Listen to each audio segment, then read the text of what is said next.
Any talk. Let's get into AEW Revolution and AEW Dynamite. AEW Revolution happened. Of course, we had some big time matches on there. You guys saw it. I have not seen it yet, but I heard a lot about the Ironman match between MJF and Brian Danielson. Let me get that right. How do you guys feel about that match? Because I was hearing everything going on about it. Like, people said they didn't like the ending. People said it was a great match.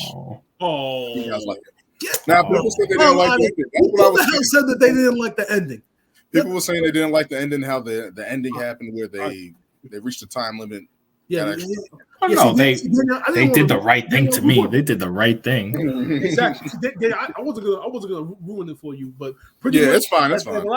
The last 15 minutes till the end, till sudden death, and till the very end. It's the best booked wrestling that I've seen in a long time for an Iron Man. Now, is this one of the best Iron Man matches in terms of like Brock versus Angle versus Brock, HBK versus Shawn Michaels? Triple H and Rock at Backlash, I believe, in 2001. That was like a modern day Iron Man. Okay. It's definitely one of the top ones because, and mind you, I already know which way it's gonna go. MJF is not losing that title anytime soon. And I think Brian said in interviews that he doesn't need the title. Like he said, he doesn't need it. So, but it's been great because it's crazy.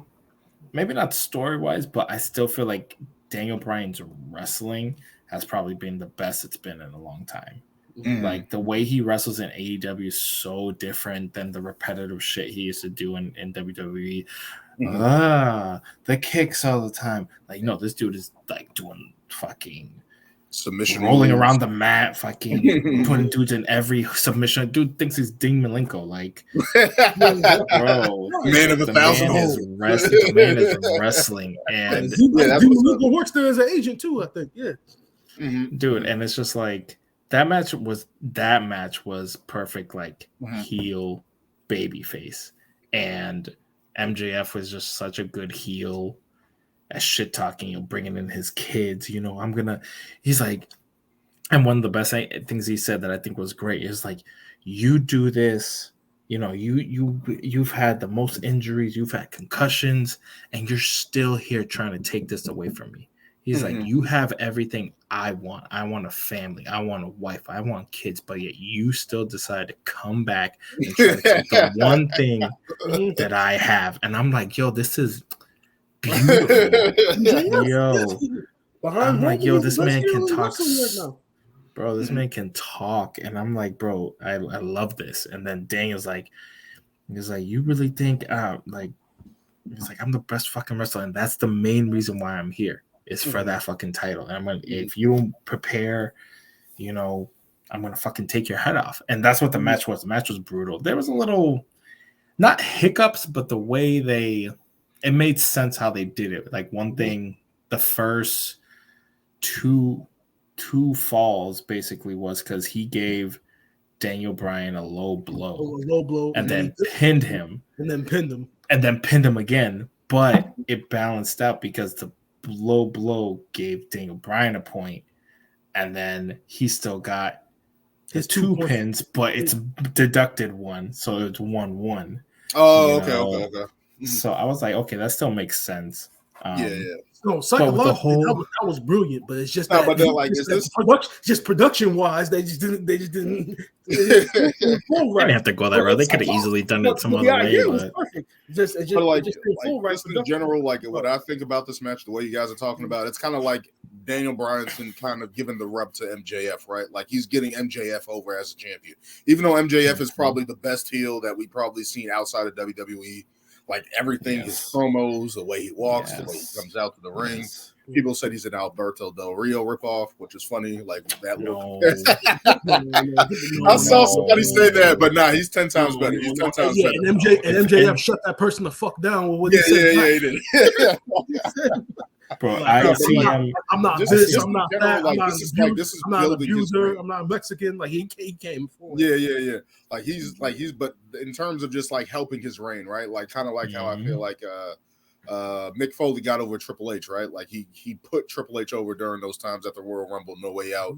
got him over to basically cement his reign like this guy's the top guy. But MJF to come out of that against Daniel Bryan and put on an hour match, like that's not easy.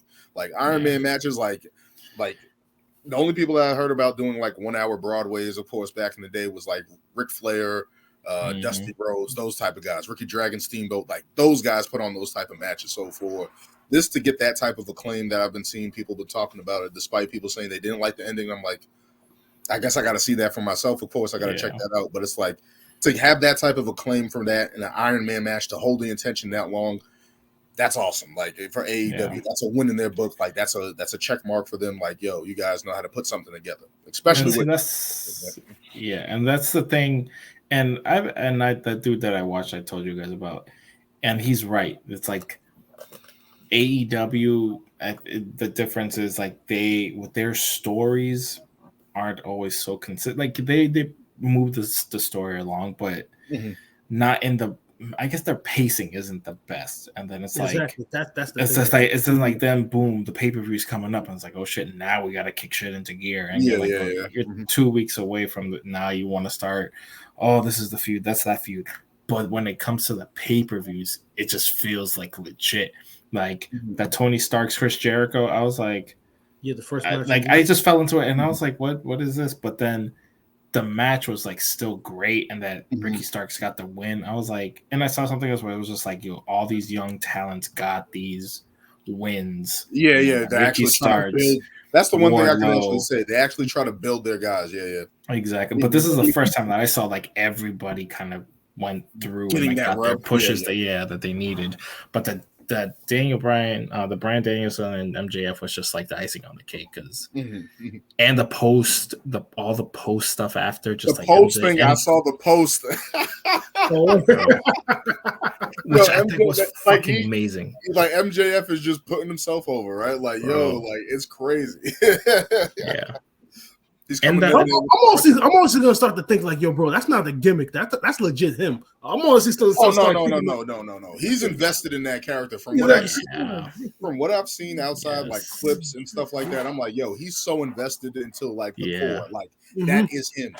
Like there's only small moments, I guess he actually like breaks character, but like if I guess at like signings he's still like a dick. He's like, that's your stupid fucking question. Didn't he throw a soda in a kid's face? Yeah, he threw a kid. He's being criticized for it right now. Like they're actually having debates right now about like heel heat right now on these wrestling. Like, they were like, is that a word? Him over. They had to schmooze him over with autographs and like meet and greets and shit. They're like, yo, he's a champ. Like he wasn't. They're not gonna press charges or. But talk about all the drink had alcohol in it. But it's like, it was his mom's drink.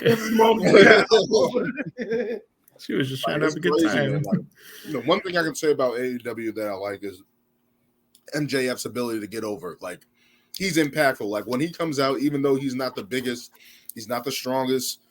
Like he stands there, it's like, okay, I know that guy's a beast. Like that guy matters. You know what I mean? When you see him.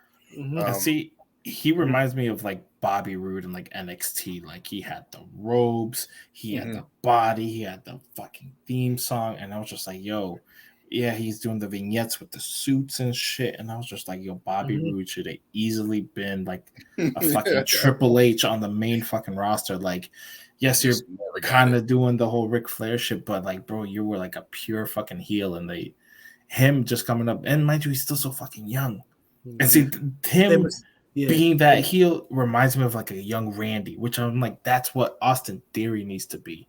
And I don't get any of that. Although, I mean, like Austin Theory is not a Ric Flair. That's what all these gimmicks are really about. Like like it's really Buddy Rogers, all those other guys from back in the day, but it's like it's all Ric Flair. Like the suits, the style, the championships, looking sharp, being a prick. Ric Flair, that's all it is. Like Austin Theory really isn't that guy. He's more of the wrestler, get over that type of way that like who's trying to find his charisma, right? Like he's trying to find that niche, right? It's not even the flashy shit. I think it's just the attitude, the presence. Yeah, the presence. And it's just like he just get like, I'm like, bro, at least these guys carry it like they fucking believe it. Like you believe their words. Everything MJF says is like like Brian just says, like you think he's like fucking that. Like you really can't even tell the difference. You would think Ric Flair is how Ric Flair is. No, because in the celebrity world, one of these celebrity talk show hosts, she had a son who's a fan of MJF, and they like ran into him at the airport, and then she tried to get an autograph for him, and MJF like in character like snapped back at her, and I guess that talk show host like knows Mark Henry, so she contacted Mark Henry about it. And, like it's like it's legit. Like MJF knew who she was, but still, like I even saw like even Roman Reigns Roman Reigns breaks character. Like he took a picture with a fan in Boston. Like even he breaks character. You know what I mean? But like MJF is like, nope, no, f them kids, f you, f anybody who doesn't want to, like f anybody like who bothers me. Like, but like that match was great, and like all the post stuff was great. Like what he did in the media questions was great, and then even the little package with Daniel Bryan losing, like I saw that. And I was just like, bro, like he should have won. Like it would have been great if he finally actually captures the title. When he does, it's gonna be a good moment. But I know MJF is not losing that title. I don't know if they're gonna go the Roman route because he's like, oh, this is. And I feel like he's playing into it, but he's like, this is going to be my bargaining chip for 2024. And, you know, I'm going to go with the biggest bidder. AEW is perfect for him, I feel, now. It's a perfect place for him because he can just fucking let it rip. And I feel like he would be too restricted in WWE. I mean, we are entering a different world with WWE, though. Like we are kind of like we're trying to wipe the we're trying to wipe the shit of Vince, right, from WWE, right? Like we're trying to get like push all that old shit out the door. So I'm like, I feel like in a year WWE is going to probably be in a different place where it's more acceptable for MJF to come over. But right now, as you said, he's AEW's gold mine. Like they gotta really ride him to. Exactly. No, whatever it is.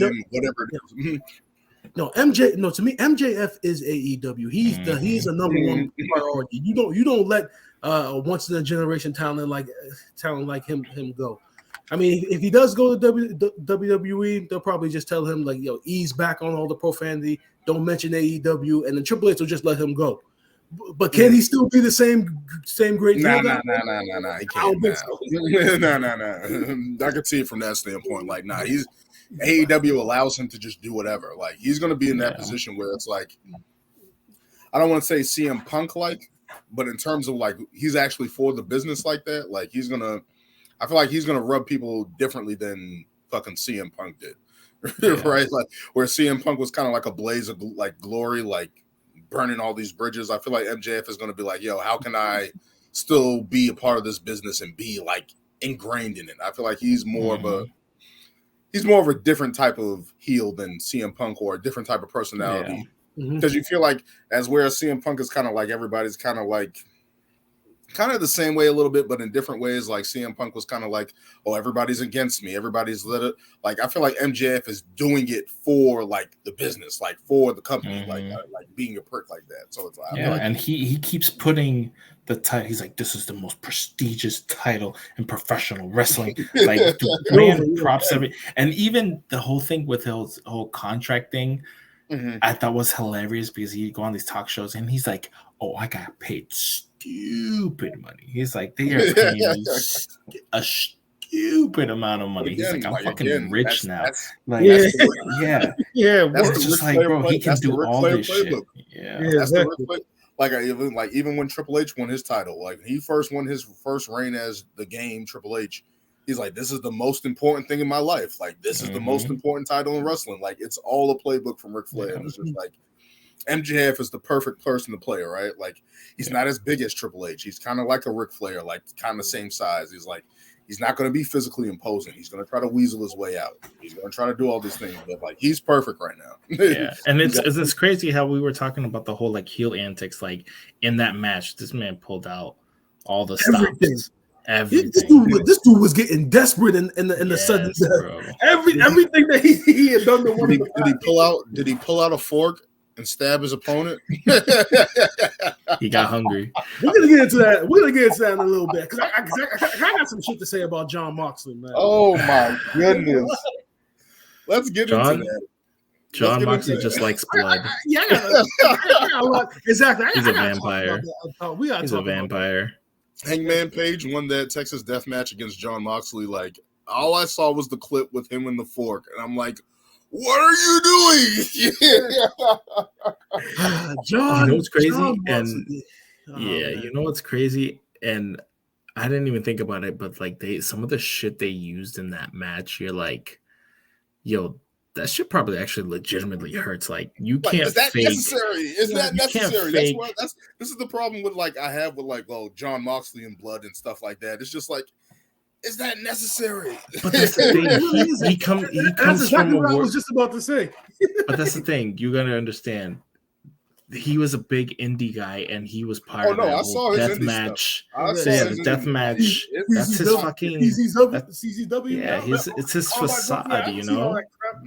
Matches with Nick Gage, crazy. Oh my god, I saw that part. First of all, if I'm Hangman Page, I don't care what negotiations we have in the ring. I ain't doing that shit.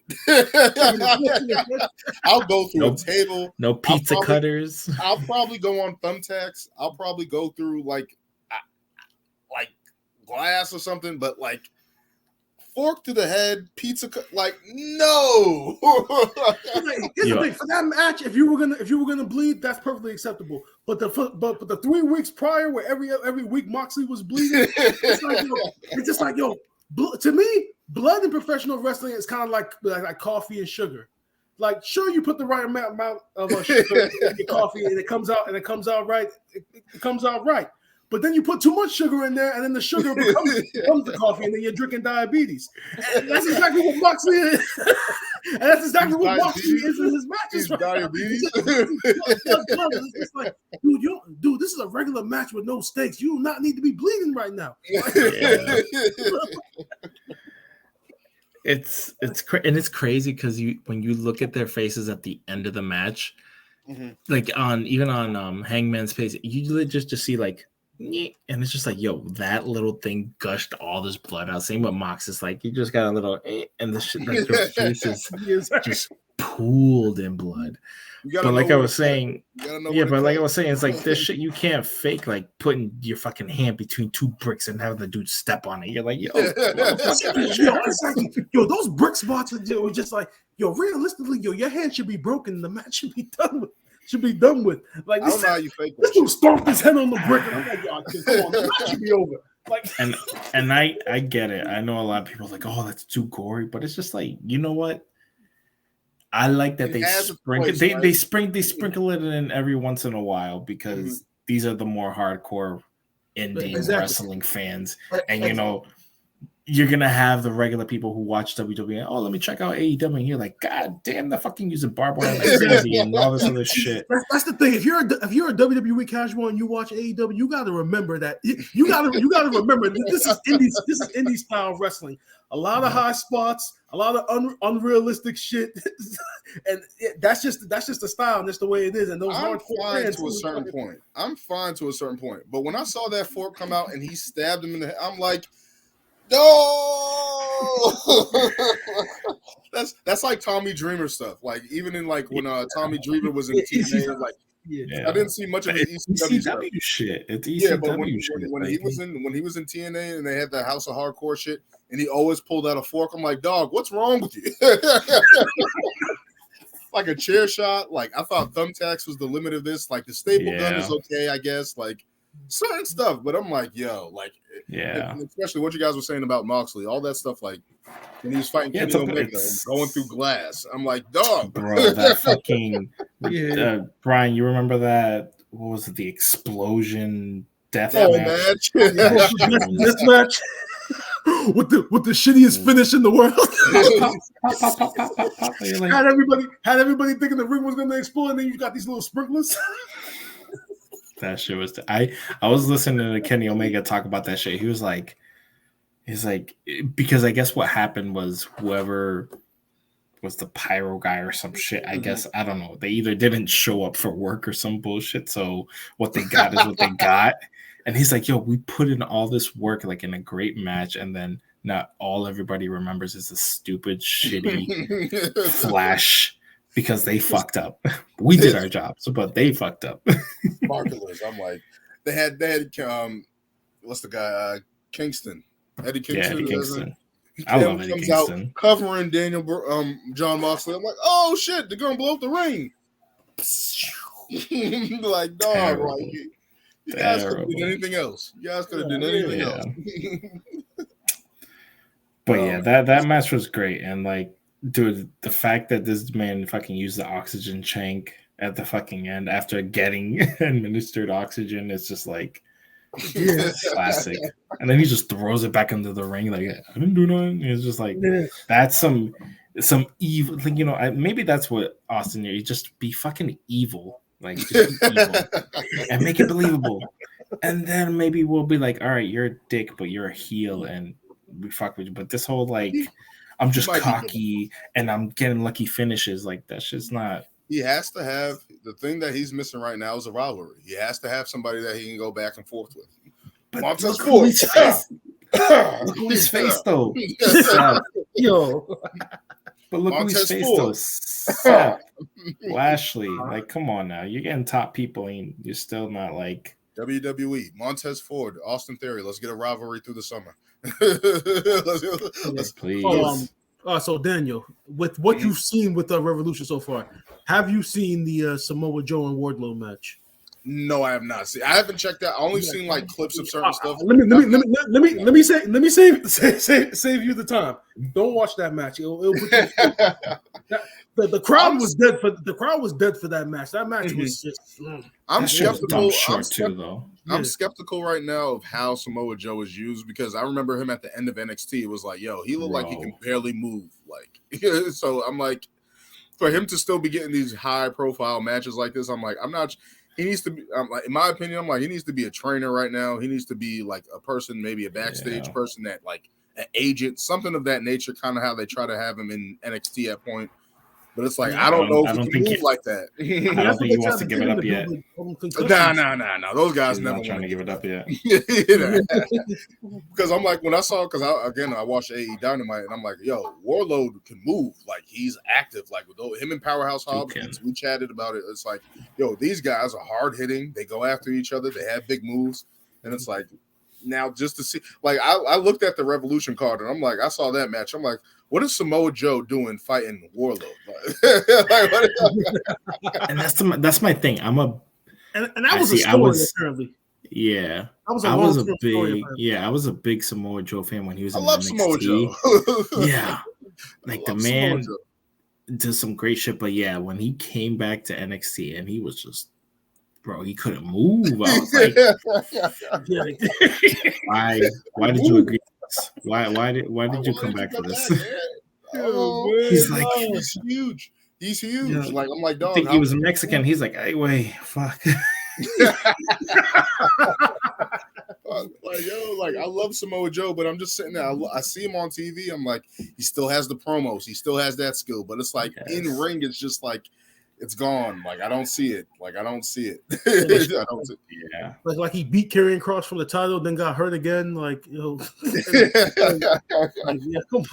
he's in that stage of like Big Show, Mark Henry, where it's like, yo, you're at the stage of your year where like, yeah, you're still a draw. Like, people still want to see you and stuff like that. But it's like, it might be time. he needs to get Big Show's trainer and just get some abs and get back in shape. Guys his size aren't built to last for only so many years. Like, now, especially with the way he wrestles. Like, especially with the stuff. Like Samoa Joe, like I remember when he first came back to NXT, I'm like, everyone's like, Joe. Like, it's crazy. Like, when he came back, he came to the main event roster, got buried, unfortunately. But it's like, yo, it was like Samoa Joe was still a badass. And then I saw him come back to NXT. I'm like, dog. Like, but nah, like, yeah, it's just like, yeah, that match was over. Again, we had the Ricky Starks versus Chris Jericho match with you guys. Ricky Starks finally got a win. Jungle Boy too. Yeah, Jungle Boy versus Christian Cage. I saw that. I like Jungle Boy, even though he's small. I'm like, he's like Darby Allin. Like, he's gonna do some shit in the ring. Like, That's what I was mad. What the hell is Darby Allin? I don't know why he wasn't on the card. You can't put everybody on there. They tried in the previous pay-per-views. They tried to get everybody on there with these with like 8 multi-man matches on one card. That's the way they got to do it. They got a lot of people, especially the Trios Championship, House of Black that was a good Elite. one. How was that match? Of course, the Elite coming out, the Young Bucks, Kenny Omega versus Aleister Black, Buddy Murphy. Well, Buddy Matthews, is that his name? Yeah. Then what's the Brody Black? What's his name? Brody Lee. Brody King. You mean Brody King? Yeah. Like that match. How was that match going? Because I saw the confrontation on Dynamite afterwards, and I was like, oh, they look badass. I know, of course, everything going on there. Yeah. Yeah, well, you'll never get a bad. Go ahead, Daniel. Go ahead. No, I'm just saying, like, I was gonna. No, go ahead. We can talk about this, but I just had a question about the Jericho Appreciation Society. I need to get rid of that shit. What's crazy is Chris Jericho trying to create new guys, I believe.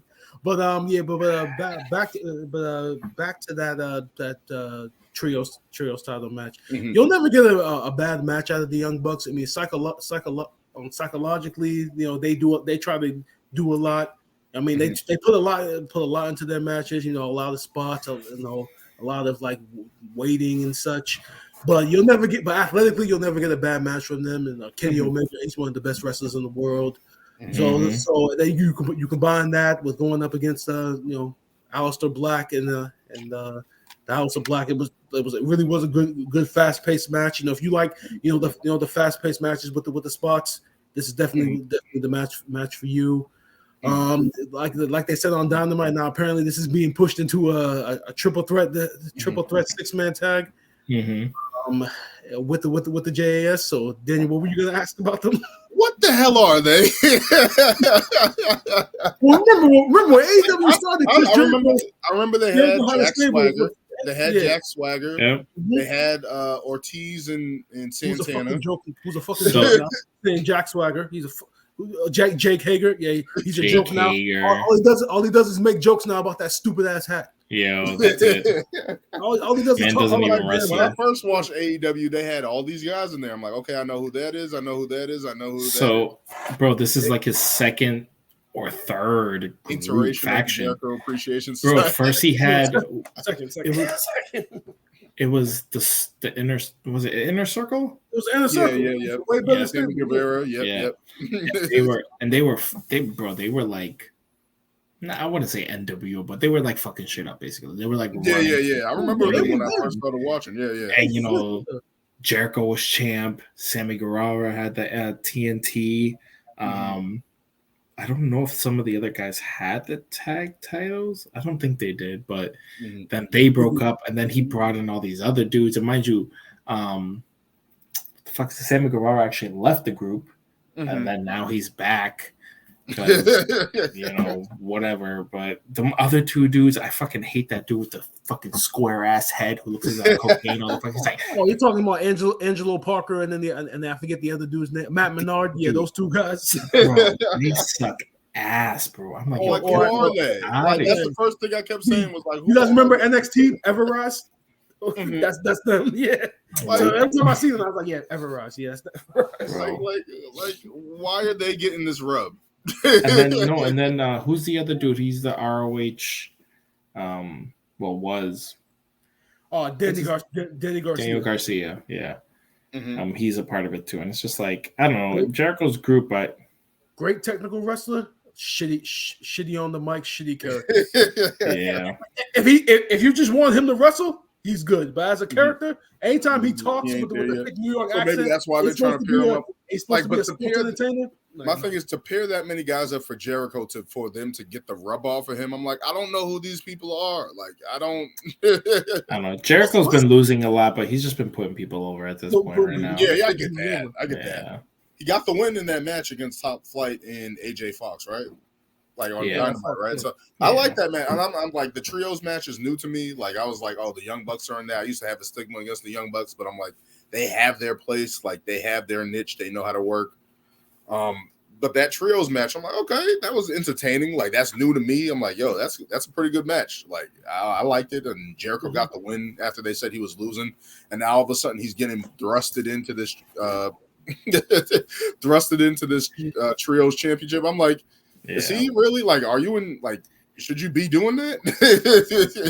And I wonder who's actually going to wrestle, because it's definitely going to be Jericho, Sammy Guevara, and is it going to be Jake Hager or is it going to be one of them fucking dudes? Probably going to be Daniel Garcia. Yeah. That's who it was in the six man the other night. Okay. Yeah. So it's like, I'm just like, what the hell? But another thing I saw on Dynamite, Jon Moxley's heel turn against the Dark Order, I guess, is happening. I don't get was that a heel turn? It seemed normal to me.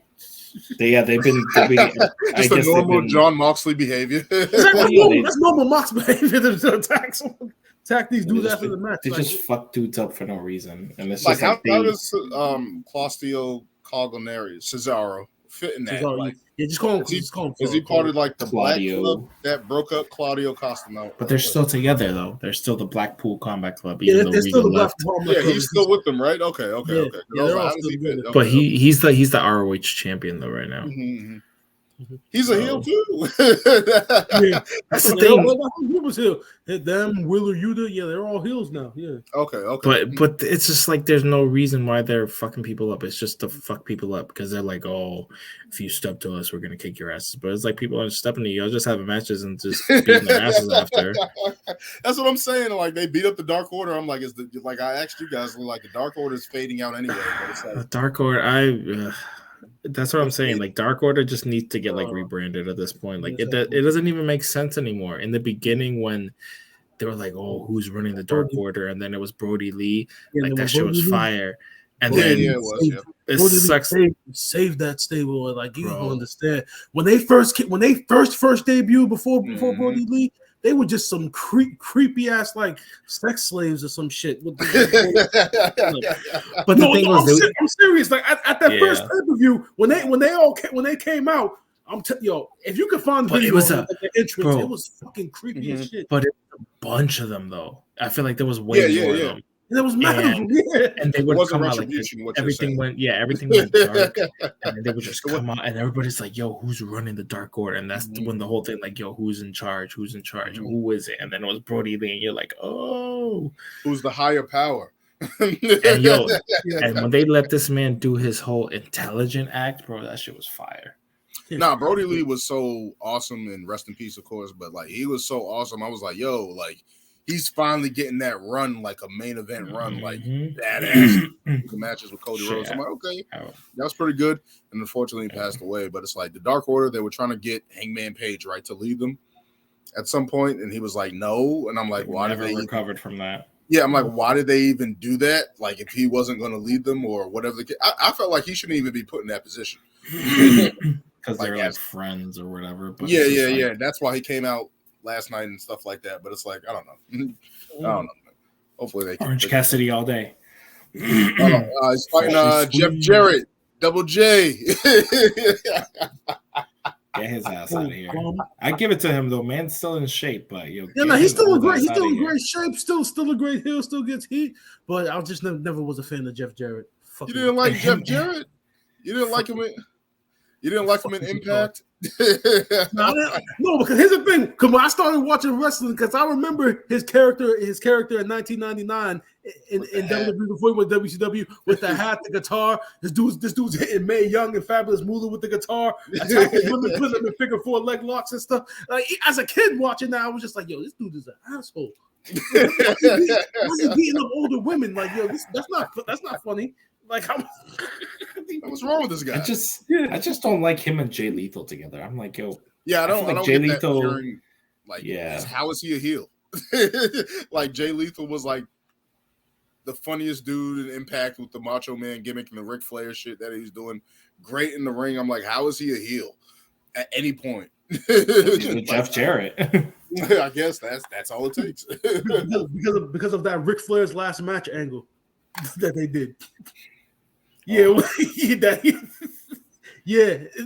That's exactly why he's a heel. That whole I didn't watch that match, but I'm just like, yo, the reports from it, all the pictures from it. I'm like, Ric Flair. It's like we get it. I actually watched it. It was on that site. I actually watched it just to watch that match, and I'm just like, yo, Rick, I know you love this. Like this, I love this. And from what we saw, from what I expected from him, it was decent. But it's like, dude, you shouldn't be here right now. And apparently, his last match. To do it again. His last match. Yeah, his last match. That shit was brutal to watch. Yes, like dog, like it's over, man. It's okay. Like be an announcer, be something, like be a manager. You do not need to be doing any full length matches anymore. Like, dude, you're wrestling with a pacemaker. Like, yo, it's like if you had bumped wrong, like, dude, God knows what. Thank God it didn't happen. But like, I heard he pacemaker. Man. Like, he even said he's trying to wrestle again. Like, and everyone's like, "Yo, like we got it. No. Like we got it. Yo. Like we got it, man. You don't got to do that no more. You gotta get him some guardianship. Get somebody to be like, "You're not wrestling no more." Yeah, like at this point, like. It's at that point, like in UFC or boxing, where they have the athletic commission come in and be like, "Yeah, we're not doing this. Like, we can't do this again, man." It's like when a fighter says he's gonna have his last match and he just gets knocked out in his last fight. You're like, bro, why? Fucking Frankie Edgar, fucking that happens in UFC a lot. Yo. That happens in UFC a lot. Frankie Edgar was one of them. It's gonna be his last match. You know, I feel like it was good night. Minute and bang, you're like, no. Like if anything happens in there, like Chuck Liddell, like all these old, like, yo, dude, it's over. It's okay. Fucking what was the dude who lost to Brock? Fucking not Ken Shamrock. Fucking Randy Couture. It's just like fucking the age catches up with you. You can't beat the young guys anymore. Anderson Silva. Yo, it's okay. No, the worst one I ever saw was Evander Holyfield fighting on Triller. Oh no, I was not doing that. Yeah. I was not watching. I saw that shit. I'm like, and I respect Evander Holyfield. I love him, like his matches back in the day. But it's like, you do not need to go out there, dude. Yeah. Like when we saw Roy Jones Jr., like he had a better showing because Mike Tyson was lenient. But I'm like, yo, Roy, your history. Mm-hmm. We do not need to see you in the ring anymore. No. I mean, that fight was all right, but that fight was more funny because Snoop Dogg was on commentary. Yeah. He had dudes crying. Snoop, this is like my two uncles fighting at the barbecue. Like, was Nate Robinson was on that card, right? That's the Nate Robinson card. Terrible. Yo, that was the. Nah, Snoop. Who knocked him out? Who knocked him out? Jake Paul. Yeah, it was Jake. Yeah. Oh my goodness, he was singing Negro spirituals and all that. I'm like, oh my god, man. Man, like old fighters, let this be a lesson. You do not need to do it anymore. It's okay. No. Go train somebody. Go be a coach. Go get your kicks that way. But in the ring now. Tell that to Goldberg. He's got one more. He's got one more, man. Watch it be in Saudi Arabia too. Watch. Of course, they're like, yo, Bill, nobody in America wants to see you anymore. The only place is Saudi Arabia. and guess whose his opponent will be? Bray Wyatt. Oh no, they can't do that again. We don't want to see that rematch. No. They'll call the great Khali. They call the great Khali for that match. You know what I would want Goldberg's last match is him and Riddle finally actually going at it. In the fight pit. Let's get that WrestleMania. There we go. There's another match. Fight pit. Bring DC. What happened to Riddle? Did Riddle get like drug violation? Yeah, rehab. Was it? It wasn't weed, right? It was like something crazy, right? Cocaine or some shit. Damn. Yeah. All these dudes talented, crazy talented, and drugs. Drugs, man. Damn. It's gonna take. I don't care, Theo. That shit with him and Rollins was fire. When they was talking shit about his face, like, oh, what about your family? Oh yeah, your wife left you. Damn. You're going that deep? Like, yo, that shit's real. Yes, bro. Yeah. That was rough. That was rough. Oof. Damn, that I was like shit, because like that actually happened. Like his wife did leave him, like with the kid. Like like you don't have your family. That's some Matt Hardy Edge shit. He's banging a girl. Matt Hardy never got his just due on that, right? He never got the win on that. Definitely did not. Nope. No. Yeah, back in the day. And it's funny, nobody ever talked shit about no, was it? Yeah, about Lita with that, wasn't it? No, Lita got dragged. No. Yeah, Lita getting dragged is the reason why she retired when she did it. That criticism she was getting, that was one of the reasons why that she decided to step away because it was too much. What, like, the shit with Edge? Yeah. Mm-hmm. Like that she was like years after was with Valet and stuff like that, and with Edge, like she was still getting dragged. Like even after that storyline was over, she was still getting dragged. Like I honestly didn't remember that. And they didn't send her off 2Con2 when Crime Time came out and did that little wholesale with all her stuff. Yeah. I don't even think I saw that. Not one of the bright moments of WWE and treatment towards. A dark time, yeah. Dark time. Dark time for the women. Sheesh. But we can wrap this up then. Again, thank you guys for joining me. We'll pick it up on the road to WrestleMania. I'll try to catch some more AEW, of course.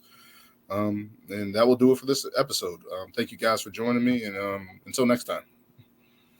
Peace.